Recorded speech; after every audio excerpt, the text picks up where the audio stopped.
Okay, great. Thank you so much for joining us. This is the deliberations for the City Planning Commission hearing on October 19th, 2020. During deliberations, board members review cases and take action by voting. There is no participation by applicants or the public. Okay, may we have case number 1, S-01-20-21, 291 South Plymouth Avenue, to subdivide one parcel into 4 parcels to facilitate development of 3 attached single-family dwellings, townhomes, where one parcel does not have a driveway on an existing improved road. An action requiring City Planning Commission approval. Motion? So move. Mr. Marlin? Second. And is that Mr. Flowers? Nope. Ah, It was Milton. Milton. Mr. Thank you. Oh, we have dueling seconds. All right. Comments, discussion, concerns? Can I'm I- glad that he Oh, sorry. went through how the traffic flow is going to work. That was my biggest concern about it. I think having, a lot of people have an issue with like, where's, density, where the car's going to go. It is high density as an actual zone though. So no, it seems like a good design for this site. Right, I agree. And they're going to be for sale, I guess. That's right. So that, that means that even the traffic of cars is going to be constant. So it's not, I don't know. I don't see any big issues with this one. Yeah, I was surprised. I think in the staff report, I wasn't aware that they were looking at having kind of semi-underground parking, or not parking, but access to the garage underneath. Yeah. Right. And that kind of answers my question that I had when I heard about, even though it's not our issue about the design, we're here to do the subdivision, but to hear that they were looking at a 4-story potential building, and now I can see why that 4-story will be partially underground for the garage. Did I hear that correctly? I don't think it goes underground, Dave. I think it's at grade. I don't think there's anything going underground. It's just okay. Great. But At grade. it's at grade, but like it is the first level. Parking is the first level for the townhouses. Okay, but that makes sense. Yeah. All right, any other concerns, any other questions? It dovetails well into the condos, Right. the townhouses that Mark IV did. It's just, it transitions pretty well. And it fits the neighborhood. It's not out of character with what's already there. Right. Yeah, it's a good use of the land. Sure. All right, no other questions? Ready to vote? So we'll vote. I'm sorry, Anna? Yeah, I'll just go on record saying exactly what we're approving, just so Yes. it is a big project. So the only reason why this even came to you guys, as you guys are pretty well familiar, that you usually review subdivisions that are more than 6 parcels, 6 or more.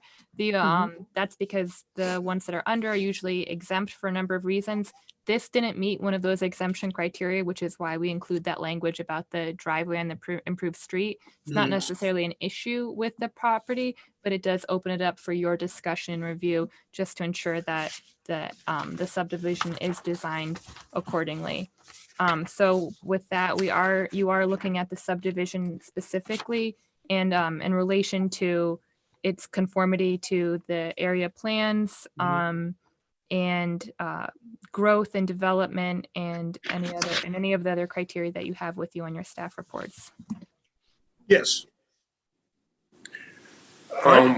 Question: once they have the final design, it's not gonna come back to us, right? So when they do design those dwellings, is it gonna come back to planning commissioning? No, the design will not be reviewed by the planning commission. The design will be reviewed by, the design is currently under review via the site plan review process. And that process has identified certain setback and lot and other waivers required or variances needed from the zoning board. So Okay. the zoning board will be examining more to do with the design and those functions. Okay.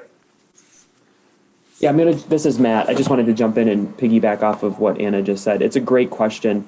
So our code is set up as such that if the use is permitted as of right, any deviation from the design criteria makes it a variance from the zoning board. Okay. In this case, the use is permitted as of right. So any deviation from that, the applicant will, if it doesn't meet the code. All right, any other One discussion? thing that I want to ask staff, this is Tom Worth from the law department, is so the planning commission right now is looking at least the footprints and where the buildings will be and the driveways and everything. Well, where the proposed lots would be. Yeah. If the building locations or driveways change locations, would it come back to the commission? I mean, they're kind of relying now on like knowing that how the traffic will work and where parking will be and everything by how the buildings are situated and yeah. So what will be entailed in the final review? Like, could it be a whole new site plan or? Well, so it's a great question because the applicant will then be sort of locked into the parcel configuration, which gives him leeway in terms of building placement, really only north and south on the lot, because he can't move it side to side because there's obviously parcel boundaries there. So this being approved would essentially lock in the parcel boundaries and would provide only a minimal amount of leeway, with the understanding that the applicant has, I'm sure, vetted out why these parcel boundaries make the most sense here. And then any lot coverage or setbacks or anything like that would have to be reviewed by the zoning board. Anything else, Tom? Yeah. So I would just say if like part of your idea of approving this is that it has like a shared driveway through the back, you could make that a condition so that if that got changed, you could come have another look at it. I mean, that's up to you if you think that's an important element of this. Because what I've been hearing most about is just from you all is mostly about like how's the flow, the traffic flow going to work on site. Right. I'm not opposed. I mean, I'm not opposed to it. I don't know how the other commissions feel. I mean, we're looking for density. We just approved the comprehensive plan, so I wouldn't be opposed if they make any changes, coming back to us. But I don't know how the other commissioners feel. I'm okay approving this as is, but I am concerned that if they make changes to the parking, that it's just going to bypass us, and then I don't want that to become oppressive.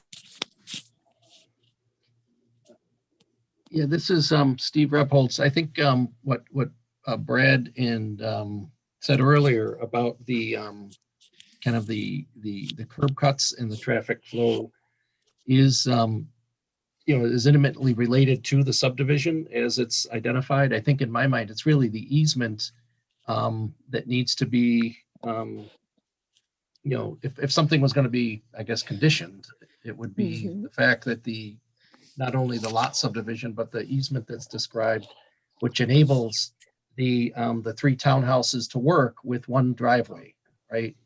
Or 2 curb cuts, but basically, the reason it's before us is because 2 of those lots don't have their own driveway. But the way that they've described the easement allowing access from Fitzhugh into the garages makes sense. So right. that aspect of the reason it came before us was two of the parcels don't have driveways. Really, the easement is part and parcel of that. The easement is the reason that this works. And so, whether they change the design or they scooch a couple things around, obviously the property lines are set by the subdivision. But I think the easement and the fact that there's access off of South Fitzhugh to create a common shared, vehicle access to the garages is the reason this works and the reason I support it. Keep in mind too, to the point where it says they don't have driveways fronting on Plymouth. By them being townhomes and being connected, there's really no way to get a driveway in, at least for the middle unit, and creating such would be creating some sort of a front yard parking situation, which is also not allowed by the code. And it would create a bunch of curb cuts in a bad location on a fairly busy street close to a corner. So I don't think we'd want that. Okay. All right. Any other discussion? Any other concerns? I guess I'm not particularly concerned that we need to condition the access. I think the site and the requirements that the ZBA has, I think will manifest itself in the, if it comes to that.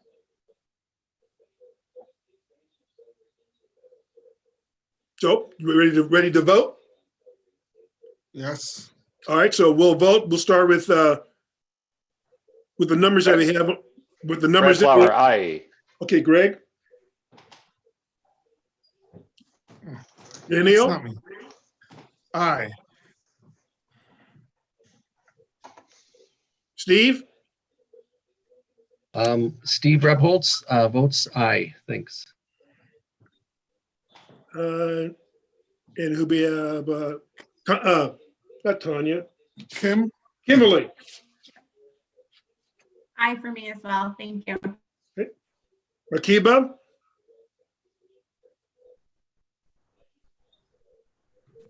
Markiba, I think you're muted. Yeah.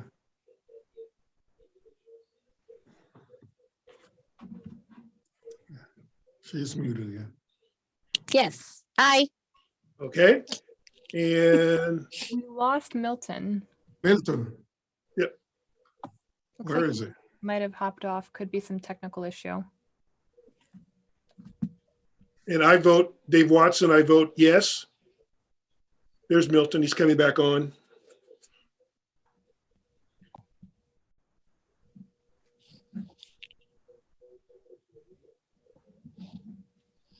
Mr. Pichardo.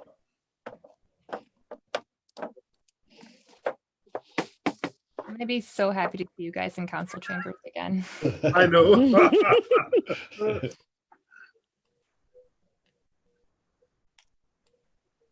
There he is. Unmute. Mr. Picardo, you need to, there you go. And how do you vote? My network is, I don't know what it's, I in favor. Okay, so you vote yes. Okay, so we have everybody voted? Yes, and by a vote of 7-0-0, the motion passes. All right, thank you. Thank you all. And we'll have the next case. Case number 2, E-05-19-20, 568 Driving Park Avenue, to continue the convenience store with operation hours between 8 a.m. and 10 p.m. daily to establish a special permit E-48-16-17, and action requiring City Planning Commission approval. Need a motion? Motion. Second. Thank you, Brad. And second, Mr. Me. Yes. Mr. Marlin. All right, discussion? Concerns? Challenging site. The traffic on Dove Street is challenging. I mean, cars park on both sides and on an already narrow Busy.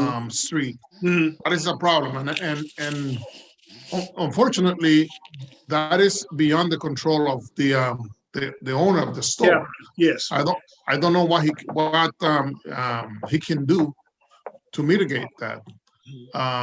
But it's a tough situation. I can see. I mean, I have a hard time driving by there because there were cars parked on each side and it's narrow. Mhm. There's very little parking space on the back of the building. So, and I could understand the neighbors that support the business. I mean, Mhm. so it's a tough thing. We can't. I don't think we can condition any of those things. Right. Yeah. And like Steve was saying about parking on the sidewalk, could we suggest some planters or something that would hinder cars from just going on top of the sidewalk? That would be a Department of Environmental Services, since that's their jurisdiction, we could ask them to install something there. Or could we ask the applicant to apply for like a right-of-way permit to have some sort of planting? Could do that Right. too. Yeah. That's what I meant. Something that you put there permanent. People can't go on the sidewalk anymore. So like a box for planting flowers or something? Yeah. Oh yeah. Or something that hinders anybody from going on top of the sidewalk. Mm-hmm. Mm-hmm. I like that. Can we make that a recommendation that the that the applicant works with the city environmental to see what they can come up with to decrease that ability to park there?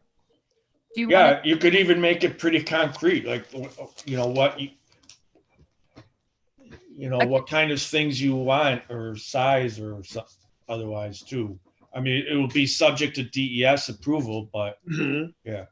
Yeah, you can. A condition might be more concrete, and you could leave it.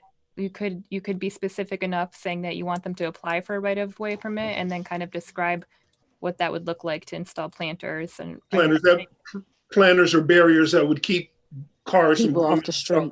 Keep it off the sidewalk. Mm-hmm. Okay, I would suggest that we do that, Anna. Okay. Okay.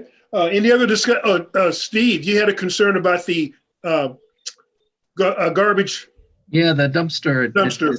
It's just not a good situation there. Okay. Now, it seems to be kind of oversized maybe for the type of convenience store that it is. I don't know if that means they're kind of piling stuff up and it's just poorly. I don't know. Managed. Like something needs to happen to that. Right. Yeah, I didn't get back behind the building when I went on my site visit, so thank you for that catch. Again, I think Anna would, if approved, would site plan for that. If we condition something for the dumpster, would that be taken care of by the office? Yeah. Well, no, this isn't going through a site plan process, so you guys would be the ones that would have to. If you wanted it relocated, you would have to be the ones describing that relocation. Could we also condition that they look at getting a dumpster that's more appropriate for the size of their operation? Yes. And would that would I think reduce the issue that Steve had or has with the size of the dumpster? Correct, Steve? Just to be clear, is it the size of the dumpster, or is it the location? Is it the screening? Location, I think. Okay. Yeah, I think it's, in my mind, mostly the location, but I think an alternative location would be in the driveway where they've got residents parking, I guess. And he described how they'd have to get the residents to move their cars in order to pick up the dumpster. Yeah. And so that suggests to me that maybe there's an alternative, something on wheels, a rolling something that. Sure.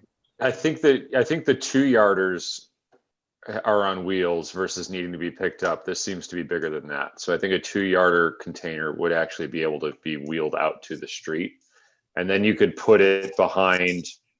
So it looks like I'm on Google Maps right now too, just to remind myself of the site. But the back, like the house that the building attaches to, the commercial structure attaches to, there's an entry door pretty much like in line with the back of the commercial structure. There's a little bit of a green area there that's kind of, I mean, with proper screening, if there's just a nice fence right there and it's kind of tucked behind a fence, you wouldn't see it anymore. Plus, it would actually be closer to the business. So decrease the size to the 2-yarders that you're describing, relocate towards that area, the green area that you described, and then potentially screen it with some sort of fencing. Yeah, solid fencing. Now, I'm not familiar with the 2-yarders that you described, but how would refuse pickup work with? When they show up in the truck, the workers actually get out of the truck, grab it, and wheel it down to the truck, and then they push it back up into the space. That'll work. So food for thought here. Do you want to give the applicant the option to at least put it at the end of the driveway? I know it may mean shuffling cars, but if we're talking about it being a detriment to the community where it currently is, that may be something they have to figure out. I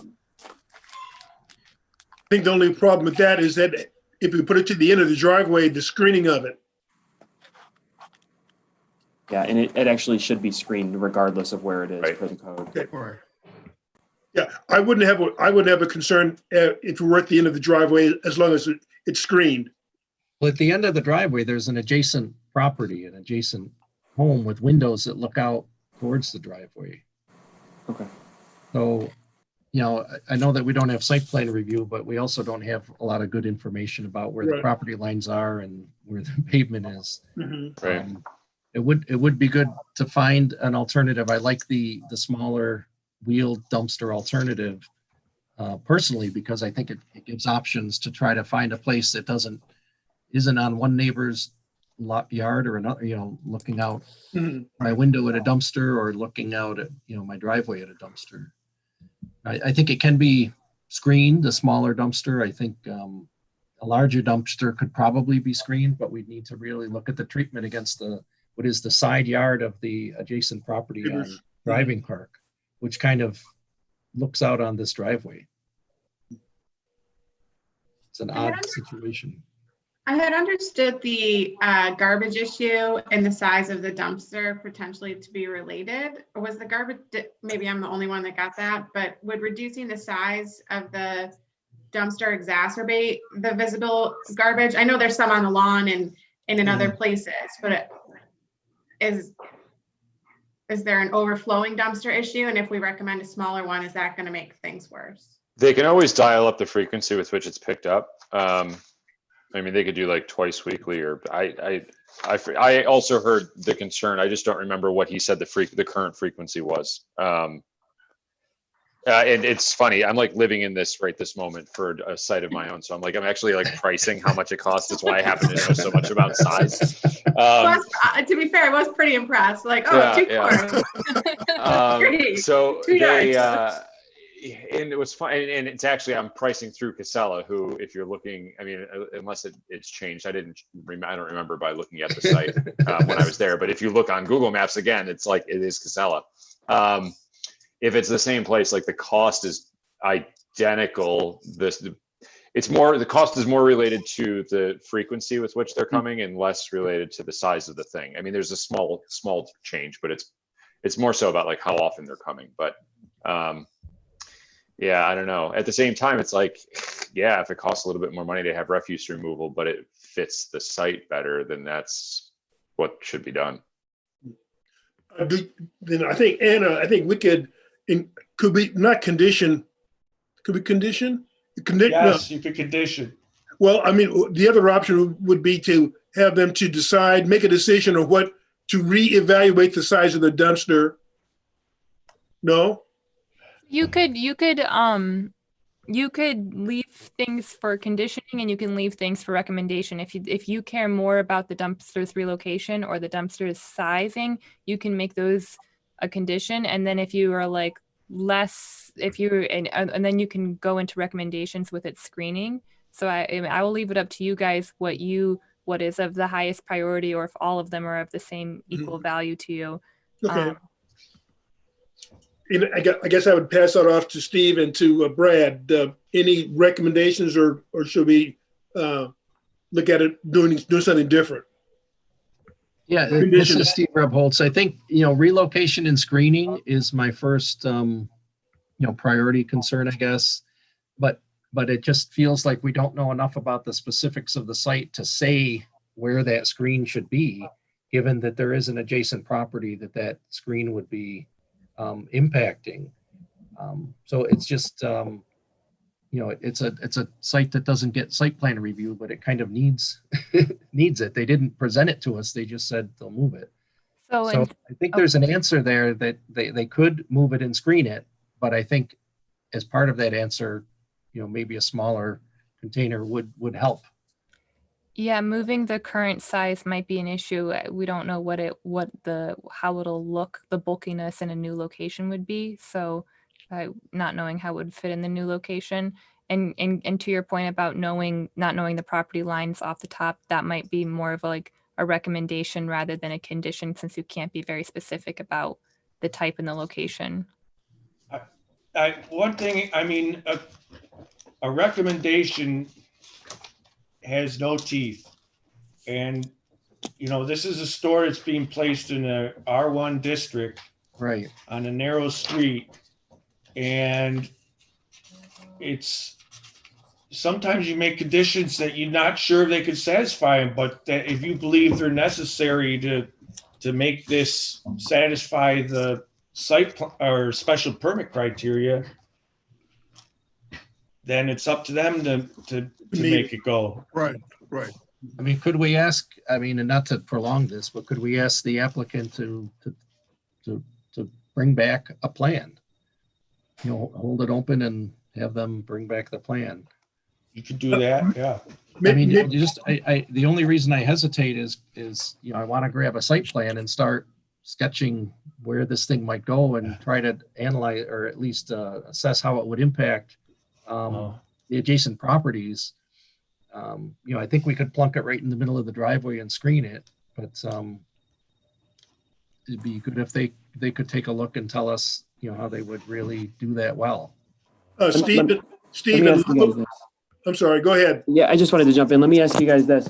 Just based on what we have for mapping, and I know there's not a full site plan in here, but there seems to be a fairly finite amount of land that we're working with, that little grass patch we talked about, and then the driveway. And then beyond that, it's like you're heading into other people's properties. One other option you have, if it's something you don't want to have come back, you can also make the approval on condition that the dumpster or refuse collection area be relocated on approval of the manager of zoning. What that would look like, just so you know, is they would have to provide some drawings. So you would let Anna know what you're looking to get out of this, so that they can provide drawings to our office for the manager of zoning to ultimately say, yes, this is appropriate and exactly what the city planning commission was going after. Yeah, that was going to be my suggestions, that we condition it, that they come up with a plan that's approved by the director of zoning. I think that deals with the issues that we're talking about: size, location, and screening. Right. So you would just want to let. So wait a minute, what you're looking to get. Yeah. Anna, would you be comfortable with that? Yeah. Because you're the stand-in for the manager of zoning right now. So if you're comfortable with doing that. Yeah, I would say that's on par with previous decisions that you all have made. But to what Matt has said is, I can definitely do that for you, but I just really need you guys to elaborate as to why you need that and what you're really getting at. What you're trying to accomplish when you set that criteria, or when you set those values. Okay. So Steve and yeah, I think a screened dumpster that can be safely accessed, and that doesn't put a screening feature directly in front of adjacent properties' windows, I guess is what I'm looking at. And Brad? And I just don't know. I mean, maybe that property is set back a lot more than I think it is, but it looks like it's pretty close to the property line.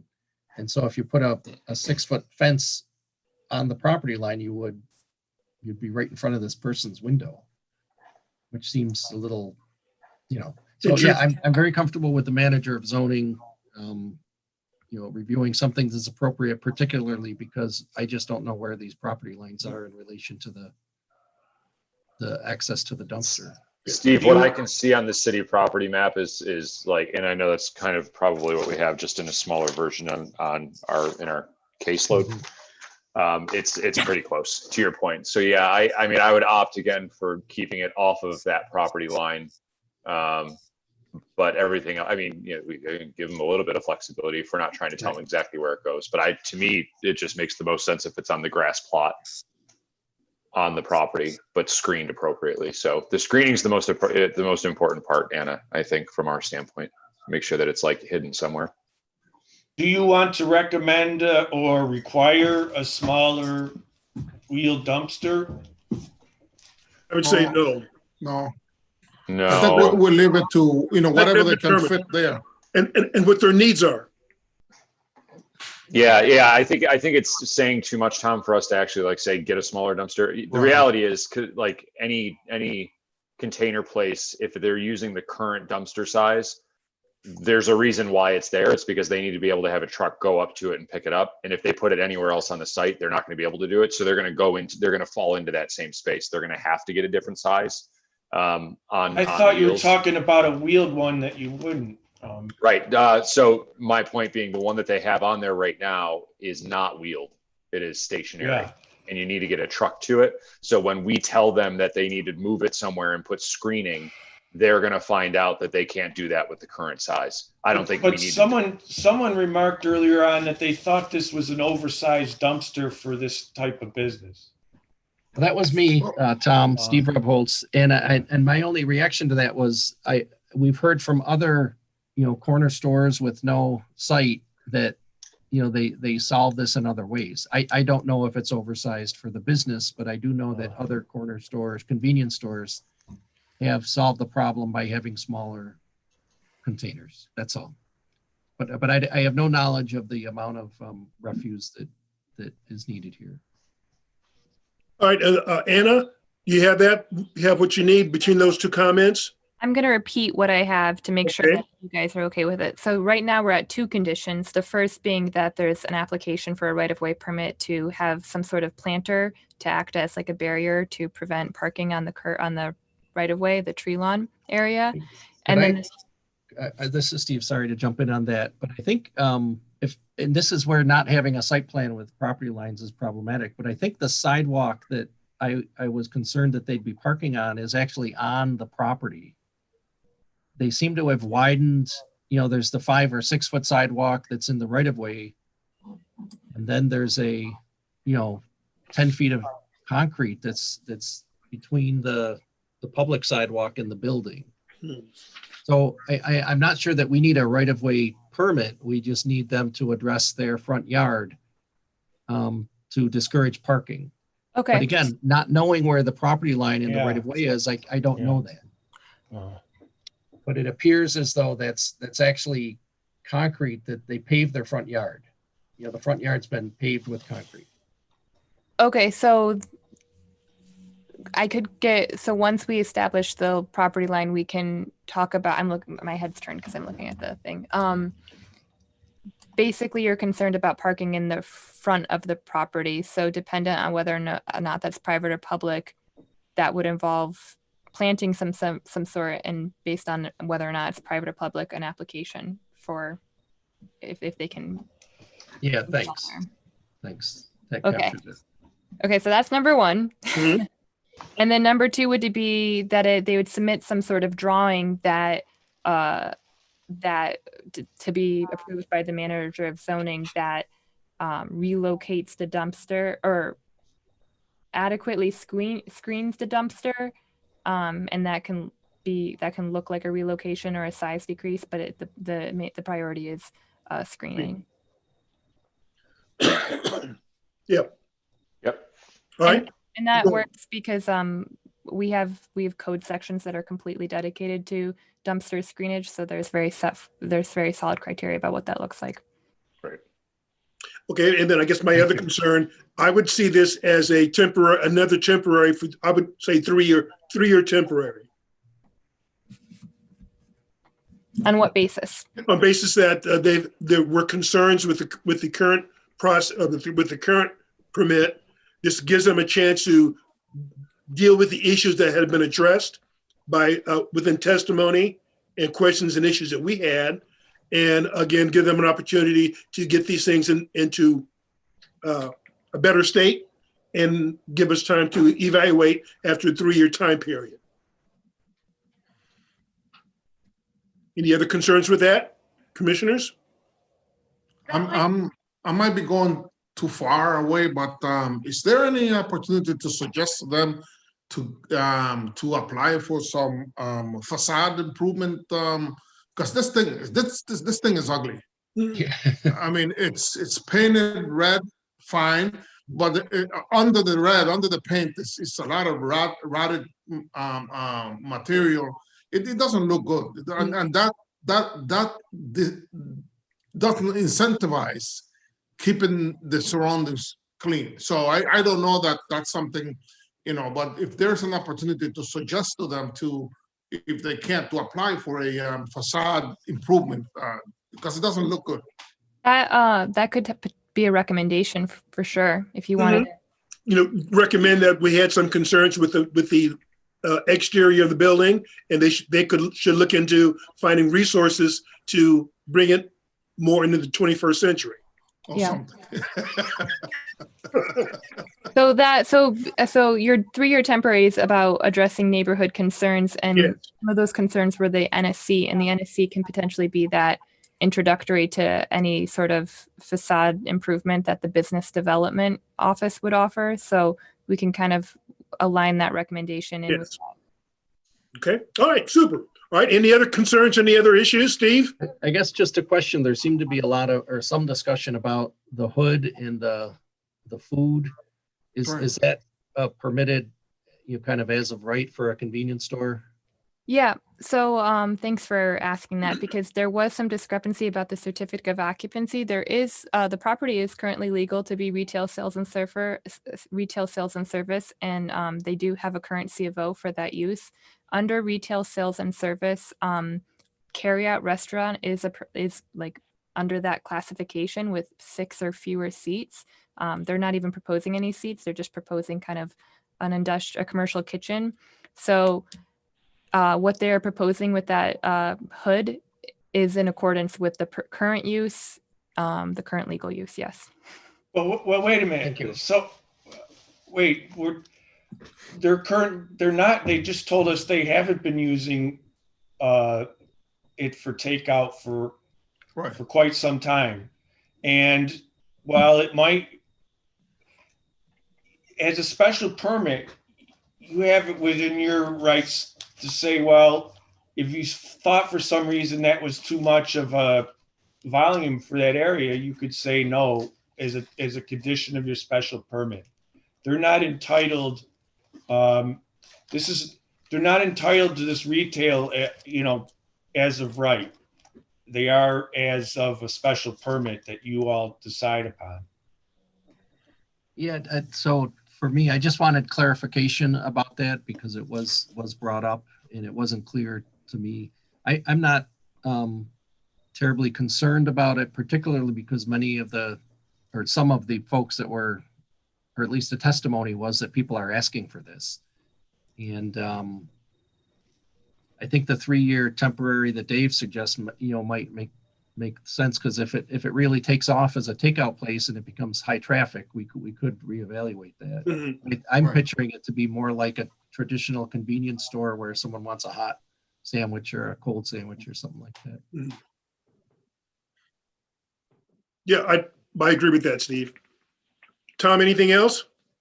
Yeah, I think that's what was in the back of my mind the whole time when you were saying about the 3-year, because that'll allow to see whether the additional takeout food thing is detrimental or good for the neighborhood. Right, absolutely.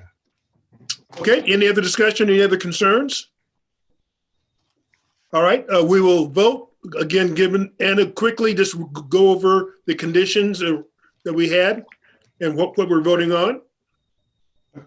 Okay, let me see if I got this. So you guys are proposing a 3-year temporary approval on condition. There are 2 conditions as part of that, planters be installed in the front of the property to discourage illegal front yard parking. And that could either be through a formal right-of-way application or just installation on private property.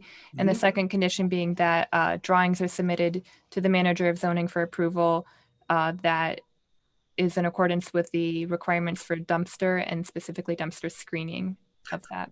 Yeah, I would say drawing and a plan for the dumpster. So not just a drawing, but a plan on how they're going to make that happen.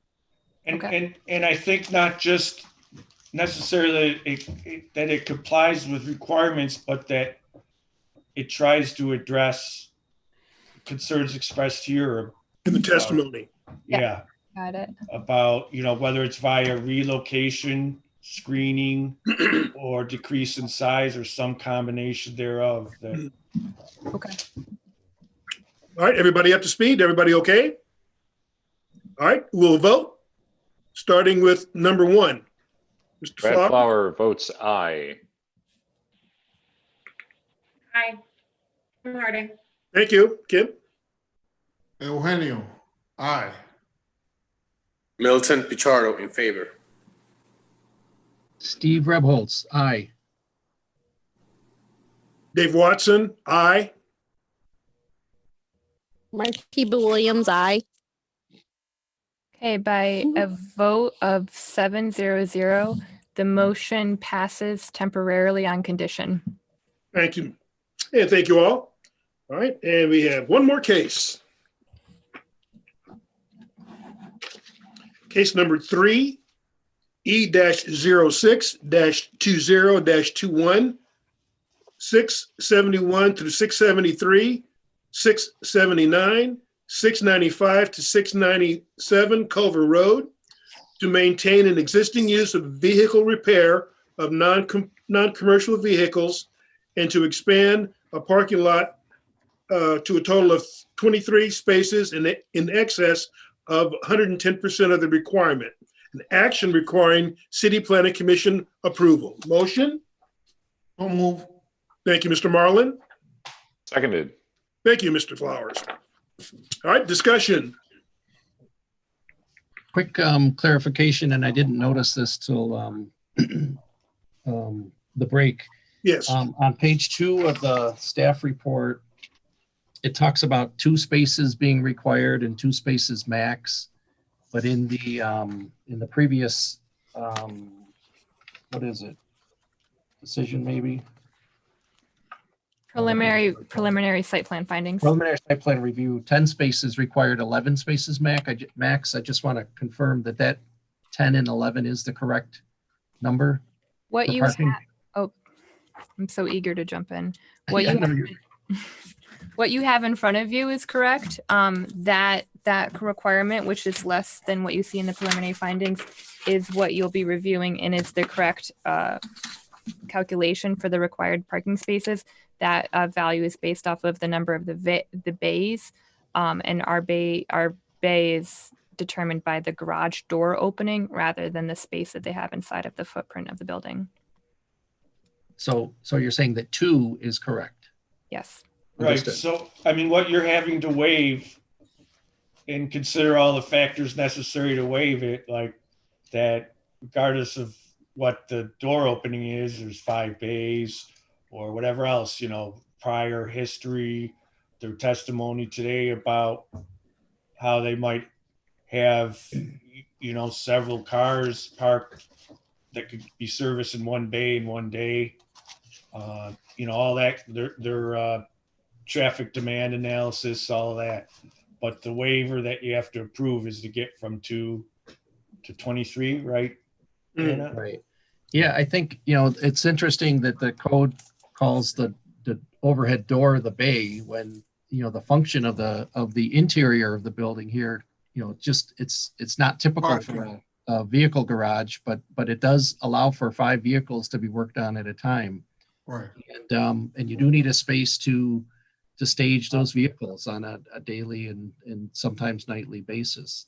So when I saw the 10 and 11, the 23 made a lot of sense to me. Understanding that it's I guess a detail of the code that they consider one overhead door as one bay. But the reality is, in my mind, there's 5 work bays that justify the, I see the demand analysis is appropriate, given my understanding of when I drop off my car and when I pick up my car. I might have 15 minutes of work, but I drop it off on my way in and I pick it up when I leave. Right. So that's a pretty typical thing. I hop on the bus, I go to work. When I'm done, I go to the garage and pick it up. And it's been sitting there all day, even though it might have only had, an hour's worth of work on it. Yep. All right, any other discussion? Any other concerns? Well, I heard about parking cars overnight outside. Did I hear that? Did anybody else hear that? That is that permitted? That they can park vehicles overnight outside? The parking overnight there aren't any like code restrictions against that. The main code restrictions are prohibiting outdoor storage and vehicle sales and any unlicensed vehicle. So that's those are where what's not allowed or permitted. If they were to get I'm sorry, go ahead. No, you go ahead. You go ahead. I was just wondering if they were, they have the storage problem with the tires. Would you guys be able to, would they be able to, set up something that is a storage unit or something that's on the outside that looks aesthetically pleasing, added on, or if they're not able to put them on the inside? That I'm just asking. I'm not quite sure. Yeah, outdoor storage for the tires. Right. Outdoor storage is like it's a use in itself. So like this and there's kind of like a list of what like constitutes outdoor storage, and that use is not permitted in the C2 district. Yeah, and I think the plans describe that storage is going to be brought inside, and I support that. I don't like the idea of outdoor storage. Mhm. Right. To Commissioner Williams' point, yeah, if No, I for was some just reason they asking. can't, for some reason they can't accommodate with the existing footprint, they could apply to do like an addition, a building permit to get an addition of some Yeah. sort. If for some reason they can't do it in their existing footprint. Okay. I Yes. know that in the past we have not permitted businesses like this to store vehicles overnight outside. I need some direction here. I think, When we had garage that did work, we requested that the vehicles be brought inside at night and did not be left out. How is this different?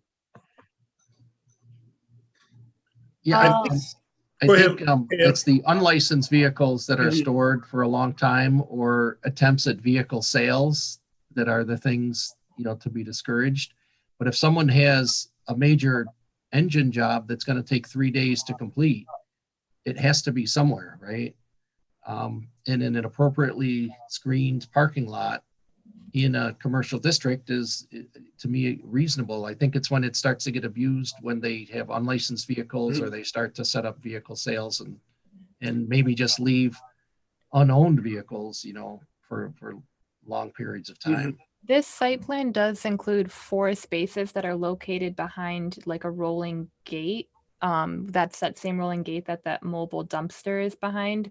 So, I mean, you could explore ideas of like what type of vehicle, if you were to have vehicles overnight, or if there was something that you were concerned about, you do have some things within the site plan you could work with the way it's designed. No, I don't want to go that far. If it's not an issue, but I know that in the past, maybe there were particular issues that we decided that we didn't want vehicles that were being worked on to be kept outside. They had to be all brought in. I remember a few cases that we did that, but I don't have a special issue to. I just wanted to know if that was that outside parking was permitted. Yeah.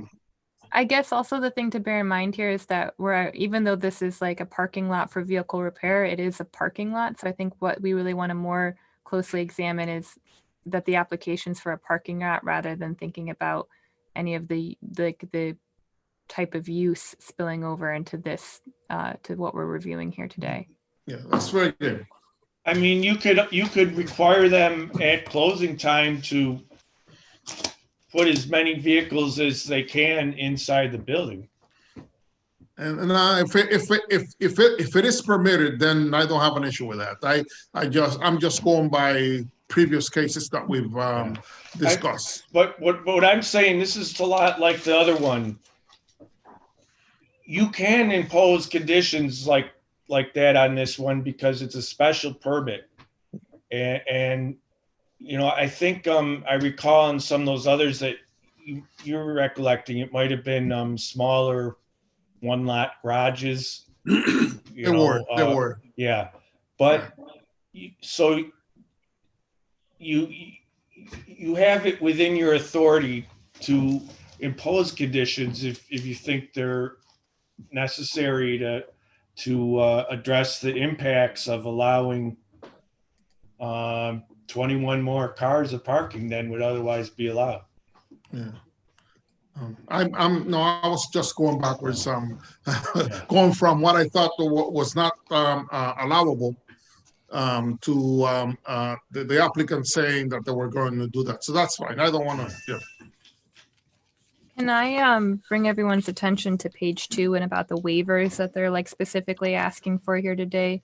While you guys navigate to those pages, I'll share my screen so we can look at the site plan while you evaluate them. Let me know if you need me to like switch things up, zoom in or zoom out. Commissioner Rebholz also mentioned the parking demand analysis. He started working through the requirement and the proposal. So if you guys wanted to elaborate on when you reviewed that parking demand analysis, how you if you found it to be justifiable.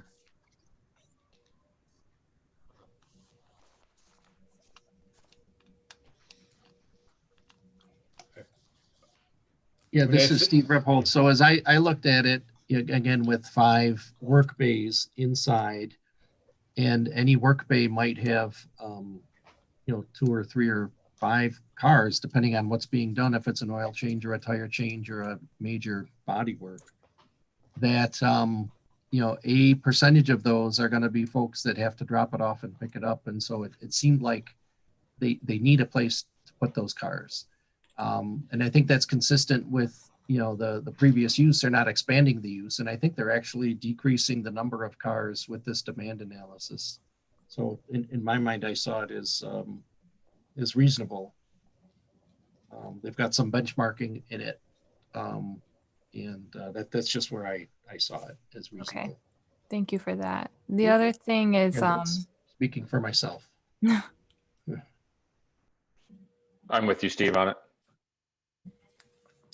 The next thing we have is front yard parking. This would be something that you guys have to evaluate.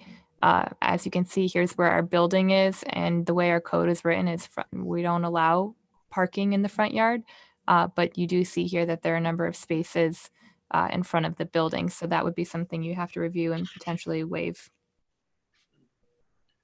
And that's go ahead, Steve. Again. Yeah, the building exists in that location, right? And whatever was developed in the past is developed.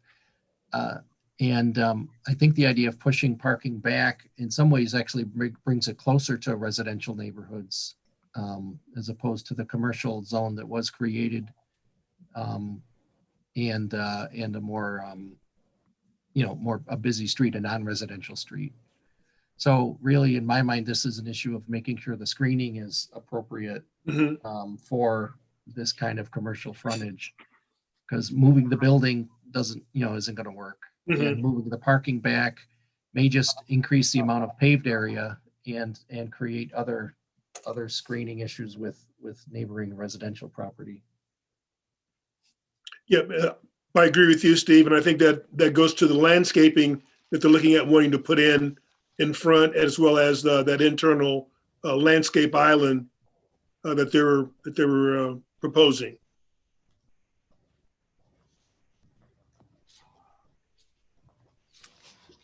The next one is for, let's see here, so they either want a 10-foot setback or a 4-foot height screening wall with some kind of vehicle stop. So in the northeast, we've got a 20-foot setback here. So we've met that 10-foot requirement. In the southeast, there's a 10-foot setback, so we're right there with it. And then in the southwest, wait, sorry. So the southwest is 20 foot back. Wait, let me calibrate myself. I'm trying to go off of this. I think you're right, Anna. Those are the 4 spots that are off the property line, but there's a fence there. Gotcha. Thanks. Appreciate the assist. I'll let you guys take it from here and just reviewing that waiver for the screening. Yeah, I guess. Oh, I'm sorry. Go ahead. Oh no, we've got it. I guess I have a concern with the vinyl slats.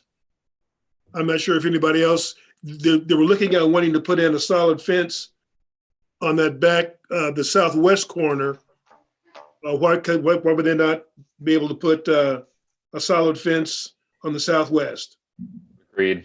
I agree with you on that. Keep it the same. Don't worry about putting vinyls. Keep it a solid fence on both of those sides. What corners are we talking about? Southwest. The southwest corner, where it's indicated on the picture, where it's about the inverted bike rack on that side, from the building to the corner. And then I would assume that would be in front of the parking spots there along that 159-foot space. Even though it wouldn't go all the way, it would only go, looks like about 50 feet, 60 feet. So, wait, you want it along the southern property line? Yeah. So where it's where the dumpster is, back to the fence. Okay. See what I'm saying? Yeah. So that would all be a solid fence. That same 6-foot high. Yes. Wood stockade. Yes. So no vinyl with chain link. And we wouldn't be able to put anything in that shared driveway. So we just can't put any fence there. Right.